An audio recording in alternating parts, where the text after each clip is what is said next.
இந்த பொண்ணு கிச்சன்ல வேலை பார்த்துட்டு இருக்கும் போதுதான் சிங்கில பைப் ஒடிஞ்சு கீழே தண்ணி ஒழுவுறத கண்டுபிடிக்கிறா.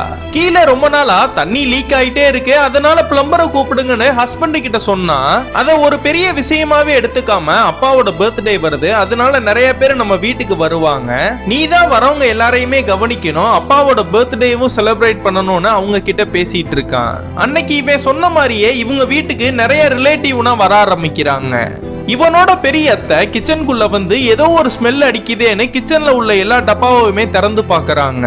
அப்பதான் கீழே லீக் ஆயிட்டு இருக்கிற அந்த தண்ணியை கவனிக்கிறாங்க. கிச்சனை நீ சுத்தமாவே வச்சுக்க மாட்டியான்னு இவளை கத்துறாங்க. அப்படியே இந்த பொண்ணு கூட சேர்ந்து பேசிட்டே சமைக்கவும் ஆரம்பிக்கிறாங்க. இவங்களுக்கு சமைக்கிறதுனா ரொம்ப பிடிக்குமா, எனக்கு டான்ஸ் ஆடுறதுனா ரொம்ப பிடிக்கும், நான் ஒரு டான்சர், நான் ஆடின வீடியோனா பாருங்கன்னு யூடியூப்ல எல்லா வீடியோவுமே காட்ட ஆரம்பிக்கிறா. இதெல்லாம் பார்த்த இவங்க ஒரு மாதிரி இவளை பார்த்துட்டு வெளியில போய் அவங்க ஹஸ்பண்ட் கிட்ட பத்த வச்சிடுறாங்க. அவன் இந்த பொண்ணு கிட்ட வந்து யூடியூப்ல நீ ஆடின எல்லா வீடியோவுமே நீ ஒழுங்கா டெலீட் பண்ணுன்னு கத்த ஆரம்பிக்கிறான். அப்படியே கொஞ்ச நேரத்துல அவங்க அப்பாக்கு கேக் வெட்டுற செலிப்ரேஷனும் ஆரம்பிச்சிடுறாங்க. ஆனா கேக் வெட்ட போகும்போது இந்த பொண்ணை யாருமே கூப்பிட மாட்டாங்க. இந்த பொண்ணு ஒரு வேலைக்காரி மாதிரி கிச்சன்லயே தான் வேலை பார்த்துட்டு இருப்பா. வந்தவங்க எல்லாருக்குமே ஜூஸ் போட்டு தந்திருப்பாங்க, பத்தலையேன்னு மறுபடியும் எங்களுக்கு ஜூஸ் போட்டு கொடுங்கன்னு கேக்குறாங்க.